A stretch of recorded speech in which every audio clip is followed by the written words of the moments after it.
Welcome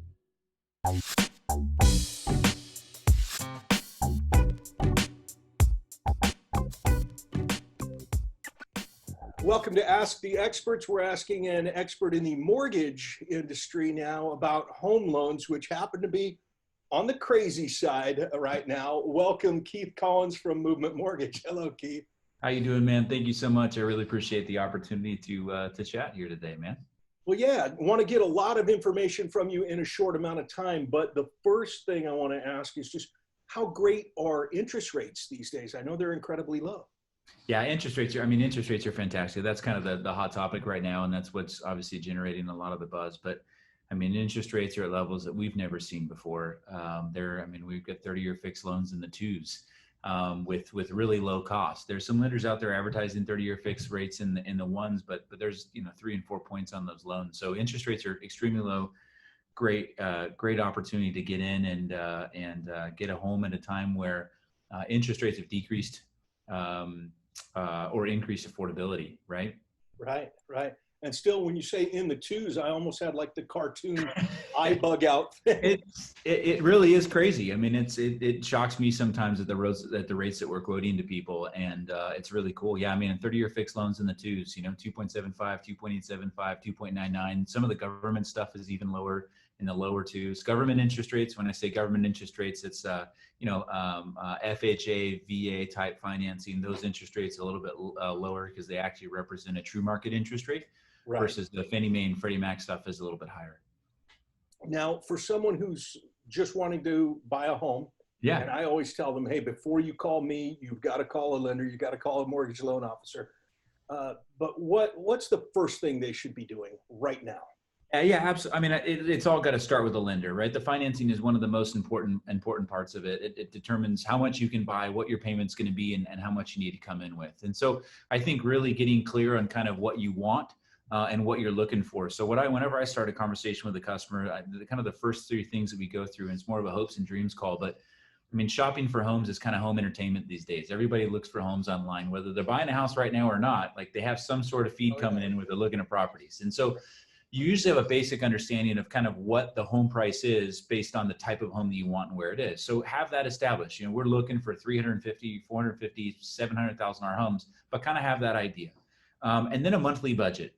And the monthly budget is, what are we comfortable paying on a monthly basis? And that's always an interesting question, because of course you want the lowest possible payment. But really, I think it's important today to have an understanding of what your monthly budget looks like for your mortgage, to include the principal and interest, the property taxes, the homeowner's insurance. So everything but like utilities. And then look at your cash situation. What do you have for the initial investment on the purchase? What's set aside? Those 3 factors are enough to really make any lender dangerous when we get your actual application in, to have some numbers to shoot for. But really, if you're wanting to go look for a home, it starts with the application. A lot of times clients, they kind of balk or step back at the credit inquiry. That's something that we have to do in mortgage. It's not a hard inquiry, but it is a mortgage inquiry. It can negatively impact credit, but it's really only about 5 points. My little joke or analogy I use with that is because not a lot of times, but often clients will push back on getting the credit report when they're trying to figure out what they qualify for. And for a lender, not being able to pull credit, it's kind of like walking in your doctor and saying, I broke my arm, put me in a cast, but you can't do an x-ray. Right? There's just no way to be able to appropriately do that. And with this being one of the largest financial transactions potentially of your life, you want to make sure that you have everything in place prior to going out and shopping for houses. Right. Very good analogy. Now, what should somebody not be doing when they're getting ready to buy a home? When they're getting ready, new debt, right? New debt, changing jobs. These are all kind of the rough rule of thumb I tell clients is like, as we're going through this process, if at any point in time you ever think like, should we ask the lender? Yes, you should ask the lender first before you go do things. Now, sometimes clients just completely lock it down. I had a client ask me one time, like, can we go out to dinner? I'm like, yes, like live your life. But those major things that you're thinking about doing, you need to talk to the lender about first. So what would they be? New debt, right? Getting a new student loan for a kid, or maybe buying a new car, or even selling a car. Changing jobs is a big one. If you're thinking about a job change, changing jobs in the middle of a transaction may not necessarily make it go south, but it can cause issues. So changing jobs is definitely a big one. Filing your tax returns. Because in some situations, if you file your tax returns mid process, now all of a sudden you've potentially changed the income that we're looking at to qualify you with. Now, and I'm going to ask you to only nutshell this because I know it would really take a long explanation, but there's kind of a good, better, best when it comes to, especially on my end as a buyer's agent, when we're presenting an offer. Do we present along with that offer a pre-qualification letter, a pre-approval letter, or I know there is also something else that you do at Movement Mortgage where you're basically doing the upfront underwriting. Can you just give us a nutshell of those three? Yeah, I mean, I think, sometimes when we're in the middle of it as a buyer, we don't take ourselves out of it and think about the seller. And in our market, with how competitive it is, a lot of properties have multiple offers. We got to think about the seller. We got to think about what the seller's seeing. And so if the seller's a bunch of offers and one's a pre-qualification, which is really a lender's best guess, they may have not pulled credit. They may have pulled credit. They may have not looked at documentation. We really don't know as a seller if that's a solid offer. It may seem like a solid offer, but is the borrower actually qualified? Then there's a pre-approval where the lender may have pulled credit. They may have looked at documentation, but an authorized representative, an underwriter from that lender, has not reviewed anything, and the loan could still go south because the loan officer made a mistake. It's no longer a best guess. It's just that loan officer, the person that the buyer's working with, may have missed something. And then a fully underwritten loan approval is where an authorized person from the lender has reviewed everything, and the buyer basically has the golden ticket.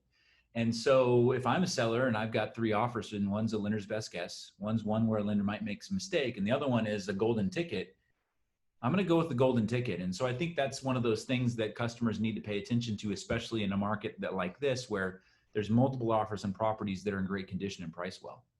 Very good. Very good. Again, back to that person who, and I'm not talking about just first-time home buyers here, because everybody. Buying a home is not something we do every day, so we don't get used to it. We don't get in the groove of it. But what kind of documentation should I be gathering up if I'm going to come see you about a home loan? Yeah, I mean, it's everything. And so the lending process is different here in 2020 than maybe it was, many years ago. And one of those big reasons is kind of what happened in 2009. I mean, I make a joke of it, but my industry basically broke the world in 2009. And that was because we did home loans for people that maybe shouldn't have been in that loan, right? You could fog a mirror and had a good credit score and you got a home loan. Well, the federal government came in and prevented a lot of those things ever happening again. Some of the things that they did are great. Like, hey, we should have been always doing this. And other things are a little far. And so sometimes borrowers get kind of caught in the middle of that. And so in 2020, we honestly really need everything. We need the tax returns. We need your W-2s. We need your pay stubs. We need your bank statements. We need a photo ID. Now, there are some things that we can bypass based on certain borrowers. But one of the things that we do get sometimes is like, wow, you guys really need all this stuff. And it's like, yes, you're qualifying for a $450,000 mortgage in 2020. And we need to make sure that you have the ability to repay.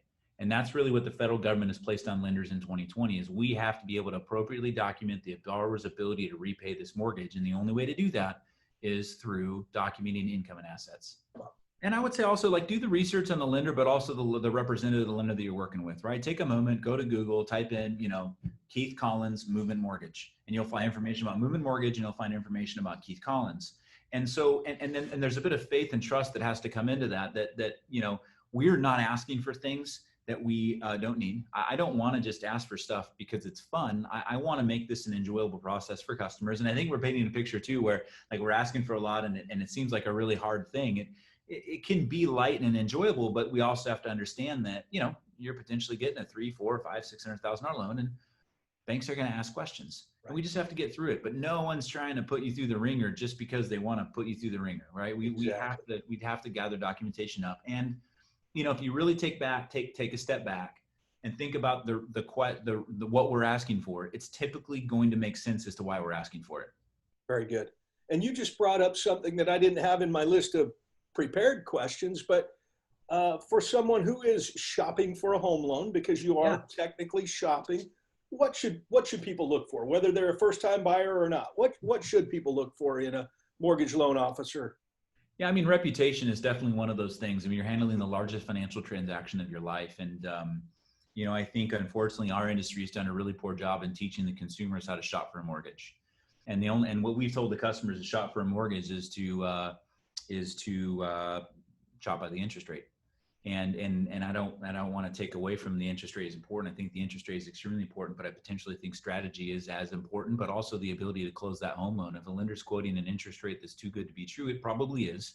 And if you haven't done the research on the lender, what's an interest rate if they can't close the home loan or they don't meet the timelines in a purchase transaction? So I think doing the research on the individual that you're working with, but also the company, is extremely important. And then the big question is how do you know the loan that you're getting is the right loan for you? You know, lenders should be presenting multiple options for you and then showing you the cost and benefit of those options against those options over time. You know, if you're planning on being in the home for 10 years, we need to make sure that we're putting you in the loan that's the right loan at year 10 as well as year 5. And that's where I think working with somebody different might help you get there. And then I think the final thing I would just say is the way that lenders advertise interest rates today. Lenders advertise interest rates today because they understand that the industry's done a poor job training the consumer how to shop for a loan, and we just gravitate towards cost, kind of like you're shopping for milk, right? You know, if milk was $2 at Bel Air and $5 at Safeway, and you only did it based on price, well, what if it's expired? And that's why it's cheaper. You know what I mean? And so what lenders are doing is they're advertising they're trying to get people to apply based on interest rate. And that's good, but you also have to look for the cost of the interest rate. And I don't mean to pick on Quicken, but if you go to Quicken right now, you look at the interest rates and you scroll right down to that fine print, there's always 2 and 3 points. A point is 1% of the loan amount. So if you're doing a $400,000 loan and there's 1 point, that's $4,000. If there's 2 points, that's $8,000 just to get that interest rate. Right. And so, yeah, that interest rate seems awesome, but if you're only going to be in the loan for 5 years, you're never going to recoup the initial fee that you paid to chase that low interest rate because you're not going to be in the home long enough. So that's why I say strategy is almost more important than interest rate, because you may chase a rate that never pays you dividends based on how long you're going to be in the home. Very good points, Keith. That makes real good sense. You probably got about like a dozen loans that you're juggling right now. So I thank you for your time so far. If anybody has more questions for you, wants to apply for a loan, how do they reach you, Keith? Yeah, I mean, if you just go to Google and type in Keith Collins Mortgage, you're going to find a ton of information on there, and you'll be able to find our application. But you can always reach out to us. The phone number for the office is 916-253-7820, 916-253-7820. But really, honestly, just type in Keith Collins Mortgage, and you'll find a ton of information.